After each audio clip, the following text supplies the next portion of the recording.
1457년 10월 21일 강원도 영월 17세 소년이 죽임을 당했습니다. 그는 왕이었어요. 세종대왕의 적장손. 12세에 왕위에 올라 15세에 모든 것을 빼앗기고 17세의 생을 마감했습니다. 죽음 앞에서 왕은 선포했어요. 시신을 거두는 자는 삼족을 멸하겠다. 온 고을이 황망했습니다. 아무도 움직이지 않았어요. 하지만 한 사람이 목숨을 걸고 나섰습니다. 영월 호장 어뭉도 지방의 하급 관리였죠. 그는 한겨울 밤 아들들을 데리고 몰래 시신을 수습했습니다. 그리고 사라졌어요. 가족을 데리고 숨어 살았습니다.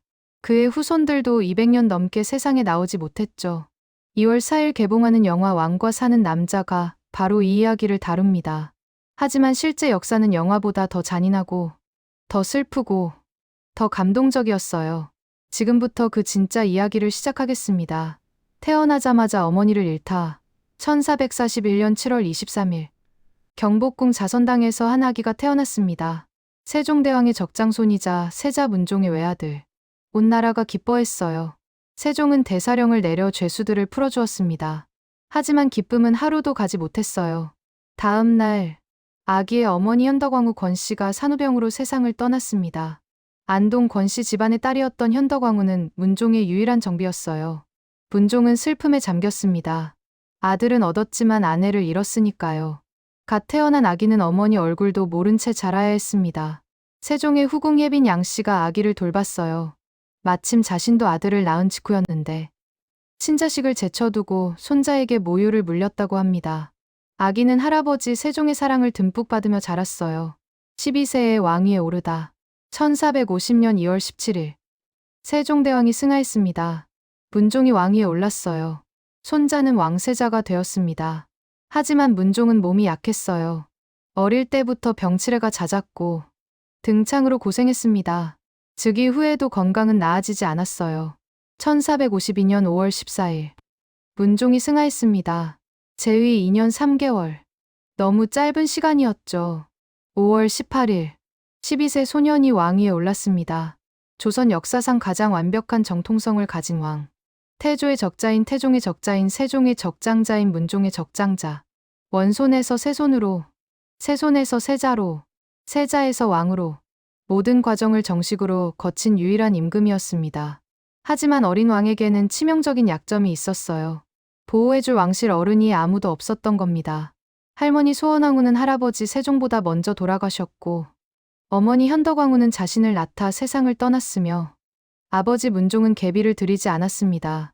12세 소년왕 옆에는 아무도 없었어요. 문제는 세종에게 아들이 너무 많았다는 점이에요. 무려 18명.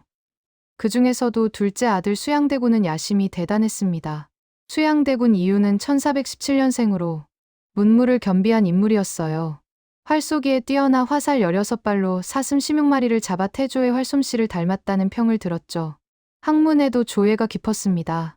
세종 때는 월인석보 같은 불경 언해 사업에 참여했어요. 형 문종이 살아있을 때는 공손했습니다. 문종의 왕권이 워낙 강했거든요. 세종 말년 7년은 사실상 문종이 섭정하다시피 했어요. 경험도 풍부하고 신하들의 신망도 두터웠습니다. 하지만 문종이 갑자기 세상을 떠나면서 상황이 달라졌어요. 12세 조카가 왕위에 올랐고 대신들이 권력을 잡았습니다. 수양대군은 참을 수 없었어요. 당시 조정은 영의정 황보인과 좌의정 김종서가 이끌고 있었습니다. 문종의 유명을 받들어 어린 단종을 보필하고 있었죠. 특히 김종서는 대단한 인물이었어요. 1390년생으로 육진 개척을 주도한 명장이자 유능한 행정가였습니다. 1433년부터 10년 동안 함길도 병마절 도사로 재직하며 여진족을 물리치고 두만강 이북의 육진을 개척했어요. 세종과 문종의 신임이 두터웠습니다. 1453년 당시 그의 나이는 64세. 원로 대신으로 조정을 이끌고 있었죠. 김종서는 어린 왕을 지키려 했어요. 수양대군과 다른 왕자들의 정치 개입을 경계했습니다. 하지만 이것이 화근이 되었어요. 수양대군은 김종서를 제거하기로 결심했습니다. 계유정난 1453년 10월 10일 저녁 수양대군은 움직이기 시작했습니다. 계획은 치밀했어요. 먼저 김종서를 제거하고 곧바로 궁궐로 들어가 어린 왕을 장악한 뒤 다른 대신들을 차례로 제거하는 것. 수양대군은 갑옷을 속에 입고 신복들을 이끌었습니다. 한명회, 권람, 홍윤성, 양정 등이 함께했어요. 밤늦은 시각, 수양대군 일행이 김종서의 집에 도착했습니다. 수양대군이 편지 한 통을 건넸어요. 상감께서 급히 보시라 하신 서찰입니다. 김종서는 의심하지 않았습니다. 밤중에 왔다는 것이 이상했지만 왕명이라니 거절할 수 없었죠. 김종서가 달빛에 편지를 비춰보는 순간 미리 신호를 받은 종 임어로가 철퇴를 휘둘렀습니다. 김종서는 그 자리에서 쓰러졌어요. 김종서의 아들 김승규도 함께 제거되었습니다. 수양대군은 곧바로 궁궐로 달려갔어요. 어린 단종에게 급보를 올렸습니다. 김종서가 역모를 꾀했습니다. 신이 급히 제거했사옵니다. 12세 소년왕은 무슨 일이 벌어지는지 제대로 이해하지 못했어요. 수양대군은 왕명을 받았다며 대신들을 불러 모았습니다. 영의정 황보인, 좌찬성 이양, 병조판서 조국관, 좌의정 정분 등이 차례로 불려왔어요. 그들은 국문장에서 철퇴를 맞았습니다. 하룻밤 사이에 조선의 권력 구도가 완전히 바뀌었어요. 세종과 문종이 키운 원로 대신들이 모두 제거되었습니다. 수양대군은 영의정부사가 되어 군사권과 인사권을 모두 장악했어요. 이 사건을 계유정난이라 부릅니다. 계유년에 일어난 정변이라는 뜻이에요. 2년이 흘렀습니다. 수양대군은 모든 권력을 쥐고 있었어요. 하지만 명분이 필요했습니다. 1455년 윤 6월, 수양대군은 단종에게 압박을 가했어요. 신하들이 나섰습니다. 상왕께서 왕위를 물려주시는 것이 어떻겠습니까? 단종을 지지하는 금성대군과 혜빈 양씨를 유배 보내겠다는 협박도 있었습니다. 15세 소녀는 더 이상 버틸 수 없었어요. 윤 6월 11일, 단종은 수양대군에게 왕위를 양위했습니다. 수양대군은 세조로 즉위했어요. 단종은 상왕이 되어 수강궁으로 물러났습니다. 상왕은 왕의 아버지나 형제가 받는 존호, 비교적 예우를 받는 지위였죠. 하지만 이것도 오래가지 못했습니다. 1년 후, 집현전 학사 출신들이 움직였습니다. 성삼문, 박팽년, 이계, 하위지, 유응부, 유성원. 이들은 단종 복위를 계획했어요. 명나라 사신을 환영하는 연회 때 세조를 제거하고 단종을 복위시키려 했습니다. 하지만 계획은 김질의 밀고로 발각되었어요. 김질은 장인 정창손의 설득으로 세조에게 거사 계획을 알렸습니다. 세조는 관련자들을 가혹하게 처벌했어요. 성삼문 등 6명은 능지처참당했고 그 가족들까지 연좌되어 처형되거나 노비가 되었습니다. 이들이 바로 사육신이에요. 문제는 국문 과정에서 성삼문이 한 말이었습니다. 단종도 이 계획을 알고 있었다. 단종이 칼을 하사하며 거사를 지지했다. 이 진술로 단종의 운명은 결정되었어요. 1456년 6월, 단종은 상황에서 노상군으로 강등되어 강원도 영월로 유배되었습니다. 16세 소년의 유배길이 시작되었죠. 강으로 둘러싸인 감옥. 단종이 처음 유배된 곳은 청룡포였습니다. 남한강 지류인 서강이 삼면을 둘러싸고 한쪽은 절벽인 곳. 배를 타지 않으면 밖으로 나갈 수 없는 천연의 감옥이었어요. 면적은 약 6,600평. 작은 섬 같은 곳이었습니다. 여름에는 모기와 파리가 극성을 부렸고 겨울에는 강풍이 몰아쳤어요. 호랑이와 같은 맹수도 자주 출몰했습니다. 16세 소년은 이곳에서 하루하루를 보냈어요. 아침에 일어나면 강물 소리가 들렸고 밤에는 짐승 울음소리가 들렸습니다. 단종은 외로웠을 겁니다. 한양에 두고 온 왕비 정순왕후 송씨를 그리워했어요. 14세에 혼인한 부부였는데 이제 다시는 만날 수 없게 되었습니다. 단종은 청룡포에서 망향탑을 쌓았습니다. 돌을 주워 한양 쪽을 바라보며 쌓아올린 탑. 하나, 둘, 셋. 돌을 쌓으며 왕비를 그리워했다고 전해져요. 영월 지역에서는 지금도 이 탑을 볼 수 있습니다. 청룡포에는 수령 600년 된 소나무가 있었어요. 단종이 이 나무 아래서 통곡했다 하여 관음송이라 불립니다. 관음은 슬픈 소리를 듣는다는 뜻. 나무가 단종의 울음소리를 들었다는 거예요. 지금도 그 소나무는 청룡포에 서 있습니다. 신기하게도 그 소나무는 단종이 있던 쪽으로 가지가 기울어져 있어요. 마치 단종을 향해 절하는 것처럼. 1457년 여름, 청룡포에 큰 홍수가 났습니다. 강물이 범람해 청룡포가 물에 잠길 위기였어요. 단종의 처소는 영월 관하의 객사인 관풍원으로 옮겨졌습니다. 관풍원은 영월읍 안에 있는 객사, 관리들이 머무는 숙소였어요. 단종은 관풍원 누각에 올라 시를 지었습니다. 외로운 몸 외딴 그림자 푸른 산속을 헤매네. 밤마다 잠을 청하나 잠들 길 없고 해마다 하늘 끝내려 하나 끝없는 한이네. 자신의 처지를 한탄하는 시였어요. 하지만 세조를 원망하는 말은 없었습니다. 하늘을 탓할 뿐이었죠. 1457년 9월 또 다른 복위 운동이 일어났습니다.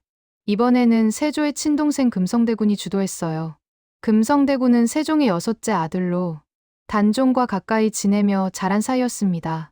계유정난 때도 사육신 사건 때도 단종 편에 섰었죠.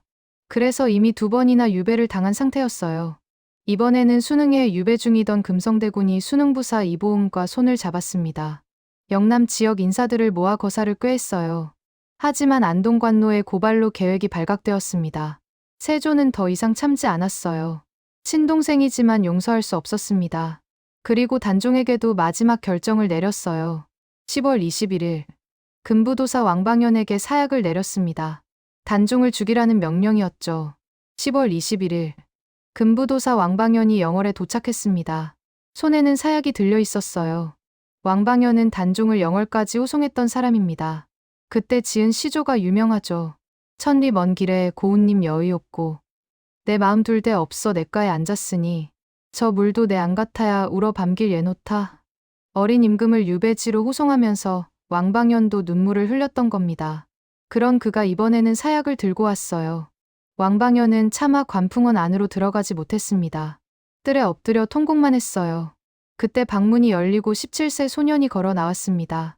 익성관과 골룡포를 갖춰 입은 채 노상군으로 강등되어 왕의 옷을 입을 자격이 없었는데도 단종은 담담하게 물었어요. 무슨 일로 왔느냐?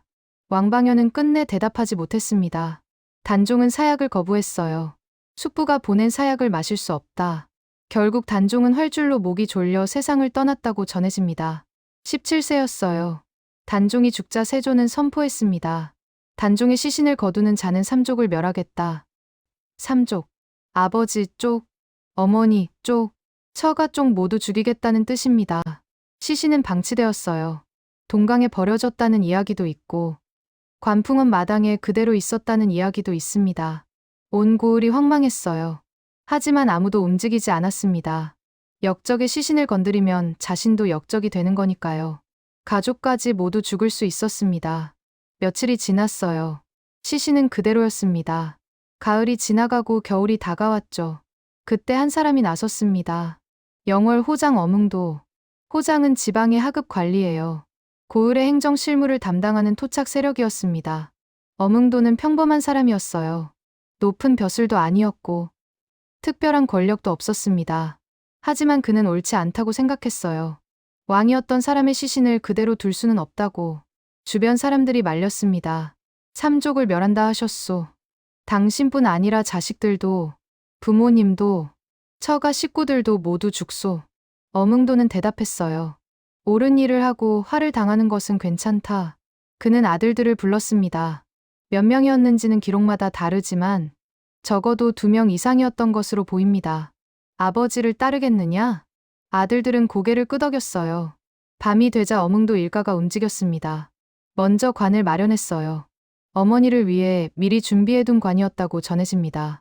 시신을 수습해 관에 넣었습니다. 문제는 장지였어요. 때는 한겨울. 땅이 꽁꽁 얼어 무덤을 파기 어려웠습니다. 어디에 묻어야 할까? 그때 신기한 일이 벌어졌다고 전해져요. 노루 한 마리가 눈밭에 나타나 앉았다가 사라졌습니다. 그 자리만 눈이 녹아 있었어요. 땅도 얼지 않았습니다. 어뭉도는 그곳을 파서 단종을 묻었습니다. 훗날 이곳이 장릉이 되는데 장릉의 장좌자가 노루를 뜻하는 노루 장좌자예요. 노루가 앉았던 자리라는 뜻입니다. 장례를 마친 어뭉도는 벼슬을 버렸어요. 가족을 데리고 영월을 떠나 숨어 살았습니다. 그의 후손들도 대대로 숨죽여 살았어요. 200년이 넘도록 세상에 나오지 못했습니다. 단종의 무덤은 59년 동안 제대로 된 봉분조차 없었습니다. 1516년 중종 11년 우승지 신상이 영월에 갔다가 우연히 단종의 무덤을 확인했어요. 높이가 겨우 2자 정도, 약 60cm밖에 안 되는 작은 무덤이었습니다. 주변에 여러 백성들의 무덤이 뒤섞여 있었어요. 하지만 신기한 일이 있었습니다. 마을 사람들은 모두 알고 있었어요. 어린아이조차 그곳이 노상군의 묘라는 걸 알았습니다. 아무도 그 무덤을 건드리지 않았어요. 제사도 몰래 지냈습니다. 공식적으로는 역적이지만 사람들의 마음속에서는 여전히 왕이었던 겁니다. 신상은 조정에 보고했어요. 하지만 중종은 조치를 취하지 못했습니다. 아직 세조의 후손들이 왕위에 있었으니까요. 세월이 흘러 1698년 숙종 24년. 단종이 죽은 지 241년이 지났습니다. 숙종은 결단을 내렸어요. 단종을 복권시키기로 한 겁니다. 노산군에서 노산대군으로 다시 단종으로 묘가 올려졌어요. 능은 장릉이 되었습니다. 복권할 때 명분이 재미있어요. 단종이 강등되고 사사된 건 세조를 모시던 신하들의 요청과 강요 때문이었다.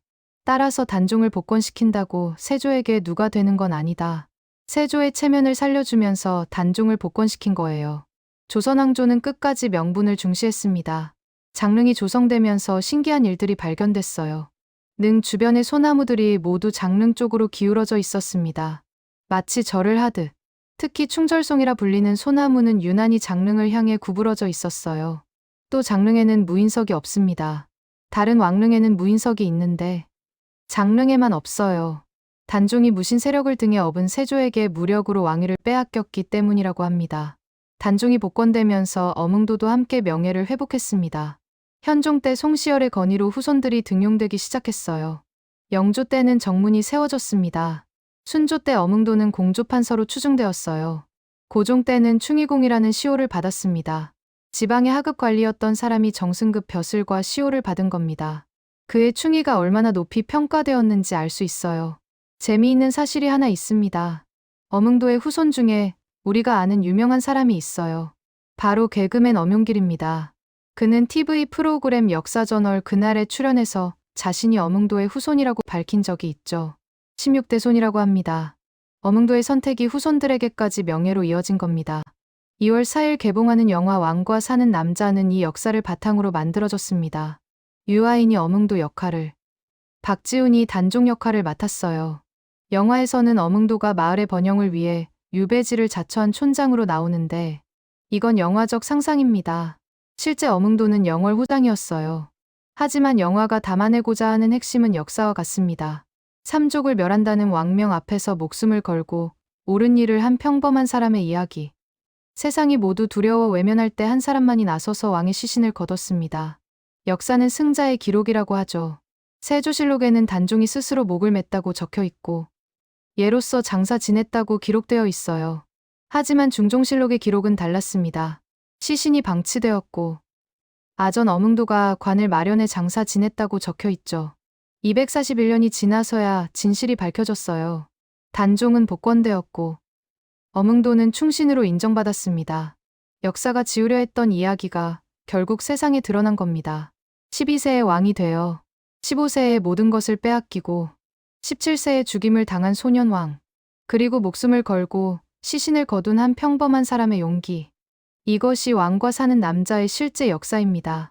영화를 보기 전에 이 역사를 알고 가시면 더 깊이 감동받으실 수 있을 거예요. 어몽도는 왜 목숨을 걸었을까요? 옳은 일이라는 이유만으로 충분했을까요? 아니면 그에게 다른 이유가 있었을까요? 그리고 그의 선택은 역사를 어떻게 바꾸었을까요? 이 영상이 도움이 되셨다면 좋아요와 구독 부탁드립니다. 댓글로 여러분의 생각도 남겨주세요. 다음 영상에서 또 만나요.